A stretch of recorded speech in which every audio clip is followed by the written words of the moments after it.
Momento linkeador, momento del linkeo, momento de la conexión. ¿Qué haces, Marquitos Coleto? ¿Cómo andan? Bien, vos. Es el momento de preguntarte si tenés segundo nombre.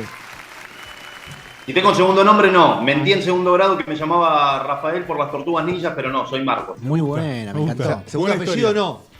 Un nombre y un apellido. Coleto, el de mi padre, y Perego, el de mi Pero vieja. no lo usás el de tu madre, no estás anotado con el apellido de tu madre. En el documento sí, Coleto ¿Viste? Perego. Ah, entonces sos Coleto Perego. Ah, está anotado. Coleto Perego, Marcos Coleto Perego. Ok. ¿Sos chileno o algo o no? Uruguayo. No. Español. Viste que te Para anotan nada. así. ¿Por qué preguntan esas cosas? No sé, porque tengo un amigo chileno que va, mi hijo de Tengo chileno y raíces tiene dos. italianas, pero... ¿Tenés nacionalidad italiana? ¿Y qué haces acá, con Chile boludo? no tengo nada que ver. ¿Tenés nacionalidad italiana? ¿Tenés el pasaporte italiano? Estoy en eso justamente. Ah, ¿te querés ir? Fuga de cerebro. Fuga de cerebro. ¿Te querés piantar? No, es Ah. por un tema de lo quiere hacer mi viejo con sus hermanos. Claro. Para los hijos, por los nietos. Alguno se quiere piantar de la familia. Le quiere, me parece. le quiere dar ese gusto. Nuestro Music Radar Clan, yo siempre digo. Que Sí, Marco. ese es nuestro músico radar. Bueno, Marquito, en el Sí. primer bloque afirmé que sos una persona con una inteligencia emocional muy sensible. O sea que todo lo que digan te afecta. Entonces, si hay alguien que te hace mal Pobre. en esta columna, que es la última, Lo me echamos. avisás y le corto el micrófono. Sí. Me decís, che, este me está haciendo preguntas incómodas, me hace sentir No, mal. nunca me sentí incómodo. Es más, estoy teniendo un gran problema con las secciones de No Sonora. Ahora ya terminan igual, Sí. la De- última. Abrí el corazón. Pero estaba teniendo un gran problema que me estaba riendo demasiado y no me podía concentrar en la sección. Porque estaba yo, decilo. Y eso que estoy siempre sobrio acá. O sea, Claro. yo soy alguien sobrio. Está bien, eso lo decís vos. Yo no tengo forma de confirmarlo, pero vamos a creerte. Rodrigo dijo que Sí. no hace sobrio nada recién, pero bueno, no importa. Del miércoles que está. Del miércoles. Bueno, segunda No. parte de este linkeador, Sí, nombre 7 Segunda de parte y noviembre de bastante 1980. arreglada. ¿Cómo?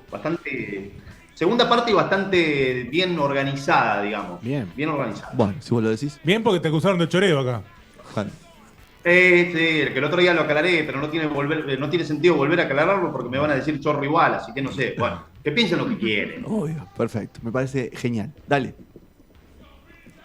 Nada, habíamos quedado, en realidad, era un linkeo entre 3 discos que habían salido el 7 de noviembre del 83, que habíamos dicho 90.125 de 10, había sido Undercover de los Stones, que es el primer disco real que hacen en los 80 los Stones. Uno me dirá, no, pero hicieron Emotional Rescue en el 80, Tattoo You en el 81, Still Life en el 82, pero es como que Tattoo You y Emotional Rescue, que Tattoo You es donde sale Start Me Up, son los dos discos que le siguen a Sun Girl. Sun Girl sale en el 78, es como se renueva la banda. Para mí es el comienzo de la segunda y última era dorada de la banda. Y es como que, compusieron tanto, había tanta inspiración que quedaron canciones para los próximos 2 discos. Entonces son todas canciones de los 70, del 77, 78. Undercover es el primero que hacen todas composiciones en los 80 y donde se quieren meter en la generación MTV con los videos sobreproducidos, haciendo videos en México, los 3 videos que hacen, Undercover of the Night, She Was Hot y demás. Y ese mismo día también salía Street, de un señor llamado Adam Ant, que tenía una banda llamada Adam and the Ants, que estuvimos hablando un poquito en los 80.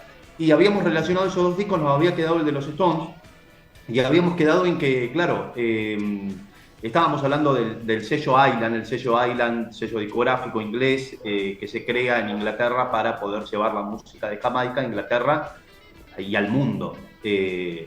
¿Por qué? Porque ahí justamente se había grabado el disco de Yes en los estudios de Notting Hill de Island, que los había comprado, este señor Trevor Horn, el de anteojos, que era el cantante de Video Kill de Radio Star, de esa banda de The Boogles, que habíamos contado, que venía de ser el cantante de Yes. Él dice, no quiero ser más cantante de Yes, que vuelva al cantante original, John Anderson. Yo me retiro de la música, me hago productor musical. Entonces compra el estudio de Island, lo convierte en Sounds Studios, le va a cambiar el nombre, el estudio se llamaba Basin Street, le pone Sounds Studios, y ahí produce el disco de Yes 90.125. Y a Aylan le queda el estudio. Aylan en ese momento, la discográfica tenía 2 estudios. Tenía el estudio con el cual se monta la discográfica, que apenas hacen la discográfica y dicen, bueno, toda discográfica tiene que tener un estudio, ponen un estudio ahí medio rancio en Notting Hill, que ese es el estudio. Y en el 77, claro, cuando ya Aylan estaba teniendo como mucha plata con Bob Marley y demás, Marley estaba en un momento bastante complicado, hace un disco bastante raro que se llama Rastaman Vibration. Es un disco raro porque es el único disco de Marley con menos composiciones de Marley. Entonces, no es un disco tan recordado. Y Marley dice, che, quiero hacer la mezcla de este álbum en los estudios Criteria de Miami. Los estudios Criteria de Miami son los estudios que va a usar Soda en el año 90 para hacer Canción Animal. Son los estudios del cual hicieron un poco más que su casa los Bee Gees. Ahí es donde encontraron el falsete, toda esa fórmula del éxito. Y Bob Marley va a esos estudios y en Miami y en los Estados Unidos nadie sabía de reggae. El único que sabía de reggae era un pibe que trabajaba ahí en el estudio como cadete, como ingeniero, que se llamaba Alex Satkin, y que, hace una muy linda mezcla del disco, sobre todo del tema World, lo cual a Marley le gusta bastante la mezcla que hace, y al capo de la discográfica, Chris Blackwell, dicen, che, este pibe es muy del palo de nosotros, muy del reggae, se tiene que venir a trabajar con nosotros, a Aylan, que deje de perder el tiempo acá en los Criteria. Se lo llevan con ellos a Alex Satkin y ahí es cuando Marley vuelve a Jamaica y lo intentan matar. ¿Se acuerdan, no? Que entran a la casa, que le pegan acá en el brazo, lo intentan asesinar y el tipo dice, me las tengo que tomar de Jamaica porque soy boleta. Entonces, Chris Blackwell le pone la casa en Inglaterra, pero el tipo era jamaiquino y era pleno momento de Inglaterra, de Sex Pistols, de punk, de No Future, todo nublado, todo cemental. Y Chris Blackwell decía, el morocho acá no se me va a inspirar. Con esta postal que no tiene nada que ver con Jamaica no se me va a inspirar. Y dijo así, Entonces, ¿no? digo, El morocho acá no se me va a inspirar. Claro, una remera que diga eso. Entonces, dice, bueno, voy a buscar un lugar parecido a Jamaica, medio caribeño, sol, playa, que sea menos agresivo que Jamaica. Chascomús. Las Bahamas. Bien, Bahamas. Vamos, cerquita de Las Miami. Bahamas. Entonces dice, esa casita que está ahí, media jipona, que vos abrís la puerta y lo primero que ves son las olas y el mar y todo paraíso, hermoso. Ahí voy a poner el estudio. Voy a poner el estudio de Aylan, se va a llamar Compass Point Studios, y lo voy a poner para que Marley se inspire y ensaye el material de los próximos 2 discos que va a sacar, que van a ser Exodus y Kaya, que son los discos más comerciales de Bob Marley en la etapa de Inglaterra, y lo pone como capo de la ingeniería de sonido del estudio, o sea, el jefe de ingeniería de sonido del estudio, a este chico llamado Alex Satkin, que habían sacado de este estudio Criteria porque había hecho una muy buena mezcla para Marley.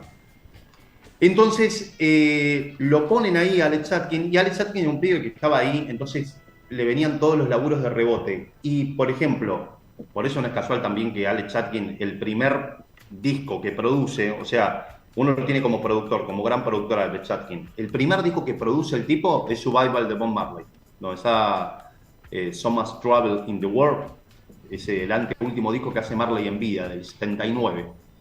Y Alex Satkin... Hizo más discos muerte que en vida, ¿no, Marley? Sí, Linda familia. No, ¿no? hay un par. Es como la de Bowie. Hay un par. Mamita. ¿Qué pasó? Sí. Hay un ¿Cómo? par. Linda familia, le digo. Que le saca más discos de muerto que más que vivo. Ah, sí. Hay muchos hijos, y Es como la de no me doy Bowie. cuenta. Digo, como la de Bowie, ¿no? Que todos los días tenemos un disco nuevo. Sí. Bueno, Dejen a- Hendrix. Dejen a los muertos en paz. O sea, peor que Sí. Hendrix, creo que no hay, claro. Sí, que Alex Satkin, bueno, eso lo primero que produce en el 79, ese disco de Bob Marley, y es el mismo tipo que, obviamente, en los Compass Point Studios va a hacer la mezcla de un disco de los Talking Heads, muy ochentoso, muy, muy importante, llamado Speaking and Tongues, que al mismo tiempo que se estaba grabando ahí en los Compass Point Studios, se estaba grabando ahí en los Compass Point Studios, estos estudios de las Bahamas, el disco Undercover de los Stones. que más allá de ser la última vez que usan ese estudio los Stones, la última vez que lo van a usar va a ser con ese disco Undercover. La primera vez que habían ido los Stones había sido en el 78, fines del 78, para empezar a grabar lo que sería el volumen 2 de Sun Girls, que sería Emotional Rescue, rescate emotivo, que le ponen rescate emotivo, ¿se acuerdan? Porque estaban grabando, Richard estaba muy preocupado por cómo se estaba llevando con Mick Jagger, y en un momento el tipo se entera que el Papa Juan Pablo II iba a hacer una visita imprevista en las Bahamas para cargar combustible, y que iba a aprovechar a hacer una bendición papal en el estadio de las Bahamas. Entonces, Keith Richards dice, bueno, yo no soy muy católico, pero el road manager de la banda de toda la vida, Alan Dunn, de todas las visitas que vinieron los Stones, vino con ellos, sí, es recatólico y va a ir. Entonces, ¿por qué no le digo que lleve las cintas de lo que estamos grabando para que de última le traiga un poco de suerte? ¿Quién sabe? Entonces, Alan Dunn va con las cintas todas pesadas. Las cintas abiertas, esas gigantes. Sí, transpirando, mucho calor. Bueno, entonces, no sé si trajo mucha suerte para el disco, pero sí para Alan Dunn, que a los pocos días, se va a andar en lancha por el arrecife del Coral con su novia, obviamente sin remos, porque era lancha, se averió el motor en el medio de la nada. Lo que podría haber sido una muerte segura, deshidratación, insolación, un montón de cosas. La mamá de Alan dijo después que el bote que pasó de la nada fue como enviado del Señor, o sea, como que le trajo más suerte a Alan que al disco. Y los Stones tuvieron que parar la grabación, lo estaban buscando por helicópteros, con un montón de cosas, y por eso le pusieron un rescate emotivo, porque fue como un rescate así. Marquitos, espectacular. te hago Sí. una pregunta. Vos nombraste ahí Sun Girls 2, parte 2. ¿La idea era hacer un Sun Girls parte 2 o al final el disco se cambió de nombre? ¿Cómo fue esa génesis? No era, no. Ok, Lo que perdón. pasa es que compusieron tanto para Sun Girls y lo hicieron tan al toque que es como un poco una continuidad de Sun Girls, aunque es un poquito más ecléctico. Lo que pasa es que las canciones vienen de Sun Girls. Perfecto. Son canciones Eso que quedaron descartadas. No lo tenía ese dato. Entonces se aprovechó a hacer un disco más. Y nada, ¿por qué digo eso? Porque en esa primera vez que van a los Compass Point Studios para grabar ese disco, Rescate Emotivo, graban una canción que queda fuera del disco de Rescate Emotivo, que tampoco va a incluirse en Undercover. Es una baladita muy linda que se llama I Think I'm Going Mad, pero sí se va a usar como lado B de uno de los cortes de Undercover. Cuando un disco salía, nada, se tiraban simples de las canciones del disco, salió She Was Hot como simple, y obviamente eran discos de pasta, obviamente necesitaban un lado B, no eran CDs, así que en el lado B pusieron esa canción I Think I'm Going Mad, que la habían grabado en esa primera vez que fueron a los Compass Point Studios. Y Alex Atkin conoció a los Talking Heads, que era el disco que se estaba grabando al mismo tiempo que los Stones, los conoció por medio de Robert Palmer. Robert Palmer es como uno de los primeros que ficha Island, y es uno de los primeros que va a grabar este estudio de Island, y Alex Atkin estaba ahí, entonces lo produce, y van a producir un disco llamado Clueless. Bueno, en el momento que lo están produciendo, que están grabando eso, al lado estaban los Talking Heads. Entonces Robert Palmer de vez en cuando se le escapaba a Alex Atkin, iba a la sala de al lado, donde estaban los Talking Heads grabando con Brian Eno, bueno, echaba las pelotas, y al final de la jornada terminaban todos jodiendo, tomando cerveza y demás. Alex Atkin los conoció a los Talking Heads por Robert Palmer. Los Talking Heads, ¿qué estaban grabando? Bueno, esto era en el 80, estaba grabando Remaining Lights, un gran disco de los Heads, que tiene el datito de color que lo entran a grabar el 25 de julio del 80. ¿Por qué digo 25 de julio del año 80? Porque ese día salía a la calle el disco que se había grabado anteriormente ahí en los Compass Point Studios a que entraran los Heads. O sea, los Heads entraron cuando terminó la otra banda de grabar, obviamente. Esa banda era AC/DC, Back in Black, que ese mismo día que entraban a grabar ellos el 25 Salían más de julio rápido del los 80. discos, ¿no? Antes, Marquito, después de grabarse. No daban tanta ¿Cómo? vuelta. Salían más rápido los discos, ¿no? Antes. Se grababan. Depende. ¿Cómo depende? Y depende, porque algunos discos sí, por ahí salían al toque, Pero otros discos... ¿Viste ahora que las bandas te dicen, terminamos de grabar el disco y después te enterás un año y medio después que sale el disco? Pero Monstruo ya hace un año y Sí. medio. que Ah, lo porque grabaste. hay Sí, por mucha un tema de pospro. fabricación, por un tema de las discográficas, que puede ser por un montón de temas. Sí. Mucha pospro. Ya cuando el disco lo toca ya tiene el huevo hinchado el músico que toca la Sí. primera canción. Sí, eso es verdad. Pero en este momento estaban saliendo, sí, de manera bastante prolífica. Perfecto. Y nada, entonces... Me bueno, asombra mucho esto de que en un mismo estudio salió un álbum de Talking Heads, uno de AC/DC, uno de como podríamos decir, géneros bastante diversos en algún punto, o sea, músicas Sí. totalmente distintas, o el reggae de Marley, y todo se hacía en el mismo estudio con los mismos, digamos, Fierros. con los mismos fierros, y salieron obras maestras. O sea, era Claro. muy versátil todos los que laburaban ahí. Sí, laburó con un montón de gente. Incluso, bueno, el tipo conoce a los Talking Heads por eso no es casual que el próximo disco que graben en los Compass Point Studios lo mezcle Alex Atkin. Que en el mismo momento donde estaba mezclando ese disco, estaba también grabando Iron Maiden en Wow. los mismos estudios.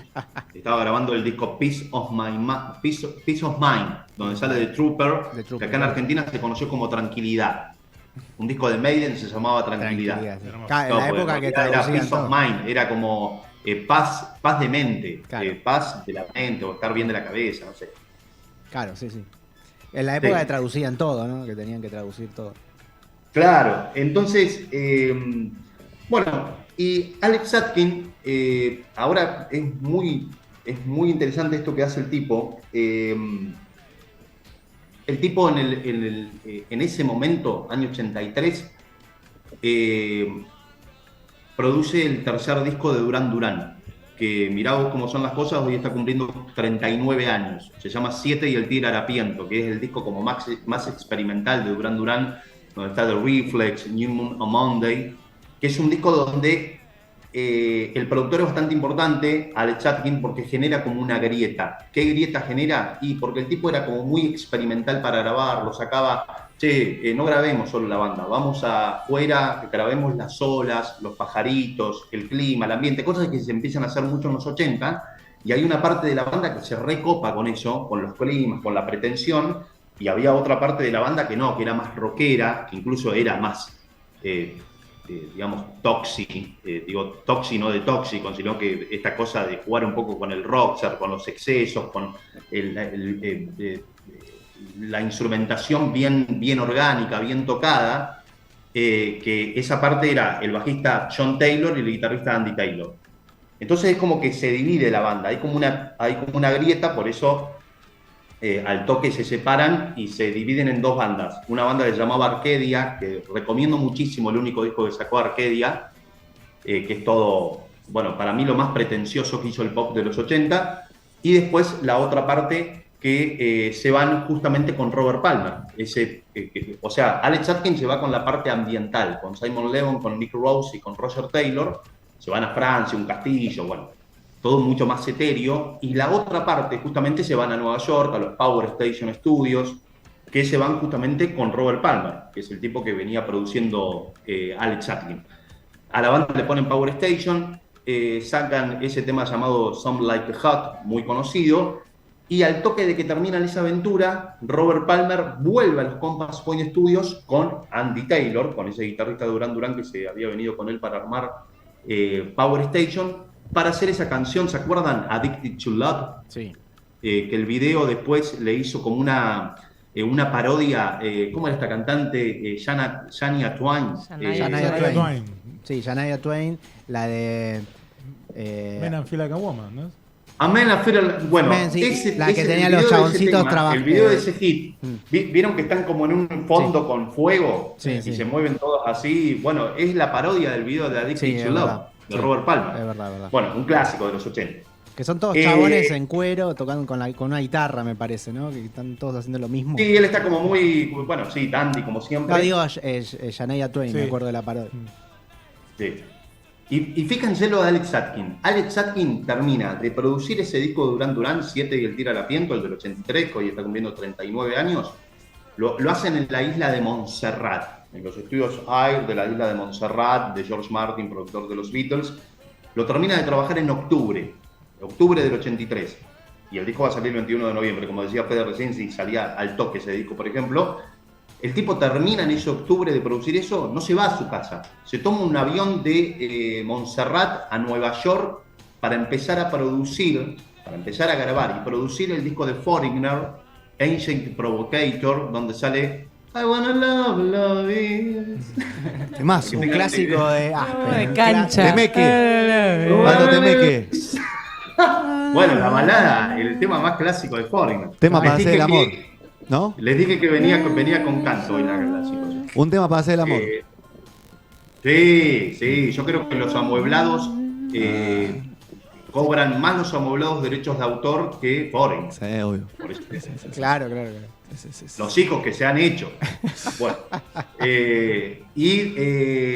en el mismo momento que está produciendo eso en Nueva York, en los estudios Right Track Studios o The Hit Factory, que son los mismos donde los Stones habían grabado Undercover, en el mismo momento, o sea, un mes después, en noviembre, el tipo empieza en octubre a hacer eso con Foreigner, a partir de noviembre ya es como que el tipo vuela entre Nueva York y las Bahamas, va viniendo todo el tiempo porque en las Bahamas, en los Compass Point Studios, estaba produciendo los Thompson Twins con el disco Into the Gap, donde sale la canción Hold Me Now, que es la canción esta... ¿Vas a cantar de nuevo? Pará, vas a cantar de nuevo. Pará, vas a cantar de nuevo. ¿Se acuerdan, no? O la canto mejor. Cantala mejor, a ver, pará. No. Pero dijiste, ¿cuál Cocteau Twins? Thompson Twins. Ah, Thompson. No, Thompson Twins. Thompson Thompson Ok. Twins. Thompson Twins. Bueno, el tema que estamos escuchando de fondo. A ver. Ok. ¿Sí? Sí. ¿Cómo? Sí, no, seguí. Dale un cierre, dale un cierre. Bueno, que nada, ahora sí. bueno, están grabando ese disco y ahí en ese 84, bueno, llega el 84, principios del 84, febrero del 84, Maiden grabando el disco Power Slave, donde sale Ace Sky, que es el tema con el que nos fuimos el otro día, que Sí. empezaba con un discurso de Churchill, que al mismo tiempo que Maiden está grabando ese disco, ¿quién estaba? En mayo del 84, piensen que Undercover de los Stones había salido el 7 de noviembre del 83. O sea, el tipo saca el disco con los Stones y no quería saber nada con los Stones. Le daba vergüenza formar parte de una banda tan longeva. En los 70 tener 40 ya eras visto como, y más si hacías rock, eras un tipo como vejete, muy vejete. Miguel Jagger. Y Mick Jagger estaba muy acomplejado con el tema de ser un Rolling Stone. Entonces es el famoso momento donde los posterga, que Keith Richards lo quería asesinar, y bueno, él quería ser como una estrella pop del momento. Mayo del 84, al toque, o sea, menos de un año después, está en los Compass Point Studios grabando el disco She's the Boss. Ella es la jefa. Sí, ¿Por sí. qué? Porque cuando estaban grabando Undercover, Charlie Watts y Keith Richards, que lo querían matar a Mick Jagger, van a una librería y se encuentran con que había una autora que se llamaba Brenda Jagger. Y como Mick Jagger estaba, a ver, estamos hablando de épocas muy machirulas igual. Como Mick Jagger estaba muy histérico, muy pesado, ellos encontraron como un nombre para poder hablar mal de Mick Jagger cuando Mick Jagger estuviera adelante. Entonces hablaban de una tal Brenda, Ah, y Mick Jagger decía, ¿de quién estarán hablando? Y le decían de todo, ¿viste? En el estudio, Brenda, ¿viste? Me tiene podrido. Bueno, Muy bueno. y Mick Jagger se dio cuenta y dijo, ah, sí, seré Brenda todo, pero ella es la jefa. Soy la jefa yo. apa. La tienen adentro. Entonces, nada. Bueno, una de las primerísimas bandas que grabó en los Compass Point Studios fue Dire Straits. Buenísimo. Fines del 78, el segundo disco llamado Comuniqué, donde están esos reggaes muy ambientales. Uno si ve, están las fotos de los Dire Straits y de todas las bandas grabando ahí en los Compass Point Studios. O sea, ¿cómo no inspirarse en un lugar así? Ay, estoy cansado de la grabación, me duelen las piernas, mi cabeza no va más con estas ideas que tengo con la mezcla, todo. Entonces los tipos abrían la puerta, playa, paraíso, hermoso, tomaban sol. Hay un montón de tapas de disco, la tapa del disco de Robert Palmer que mencioné antes, Clubes, que lo graba al mismo tiempo que Talking Heads. El tipo se la saca en la playa, se la saca en el agua, escuchando lo que había grabado en un Walkman. Y nada, obviamente son los mismos estudios que este dato obviamente le va a gustar mucho a Sergio, donde los Cadillacs van a grabar Rey Azúcar en el 95, que no es casual que esté producido por Tina Weymouth y Chris Frantz, que son la base de los Talking Heads. ¿Por qué? Porque los Talking Heads ahí hicieron muchísimos discos, que Remaining Lights, ese disco del 80, que antes mencioné, es tan importante para ellos que el estudio es tan importante para ellos que ellos se quedan viviendo ahí, arriba del estudio. Espectacular. Incluso, y ahí es cuando los Cadillacs van a ir y se los van a encontrar, y bueno, conocían muy bien los estudios, casi como su casa. Es un disco donde va a participar Mick Jones de los Clash, y donde va a estar Blondie, para ese covers de los Beatles, de Strawberry Fields, y después obviamente vuelven los Cadillacs en el 97 con autos descapotables y todo, el 1 a 1, ¿no? Sí. La MTV Argentina, Javier Andrade, podía ir a cubrir la grabación de los Cadillacs Fabulosos Calavera en el 97. Esto es Noticias en Tip. A los compas Money Studio, a las Bahamas. Esto está en YouTube, le están haciendo una entrevista, y claro, el tipo tomando porrones de cerveza, no sé, un miércoles. Y cualquiera acá en Argentina Como Rodri. Estaban pasando muy bien grabando ese disco. Como Rodri, pero en Bulón. Estaba diciendo eso, que me está pasando mucho eso. De tomar cerveza los miércoles. Pero ahora no Y aparte, estamos más allá de hablando- grabar el disco, se daban el lujo de alquilar unos autos descapotables bárbaros. Claro, Todo genial. espectacular, el 1 a 1. Y de echar a uno también, porque se va Rodman en ese disco. De echar a uno, Claro, sí. pero qué discazo, ¿no? ¿Algo más le queda, Marcos? Nada más. Muy bien. Bueno, ¿quiere decir una palabra, algo? No, quiero decir, a ver, lo primero que iba a decir es que casi salgo con la remera, con la primera remera con la cual hice la primera sección para nosotros. Está muy Tan prolijo. emocional, ¿viste que es Muy emocional? nostálgico. emocional. Es un nostálgico. Pero dije, es mucho. siempre lo mismo, así que me voy a poner otra remera bastante puede distinta, ser. porque era una remera gris. Puede haberlo hecho en cuero también si hacía calor. ¿Por qué no? No me parece. Bueno, ahora igualmente me vino bien el otro día estar mal del hígado porque aproveché a... ¿Bajaste bajar unos un poquito kilitos? de peso. Hay que hacer abdominales, Marco. Vos sos un tipo joven, hermano. Salir a correr. No, ya lo hacía en una época. No soy tan joven tampoco. Ya pasé la ¿Tenés época menos de los 20 y pico, 40? ya la pasé. ¿Tenés menos de 40? Sí. Y entonces sos Me joven. gusta que la excusa es no soy tan joven, ¿viste? Como, no, Claro. bueno, no soy tan joven, no me rompa la boca. Pues ya pasé la época de las abdominales y todo eso y de que me traten como un pibe. Ahora no soy tan pibe. Nunca tuve esa época. ¿Nunca tuviste abdominales? Bueno.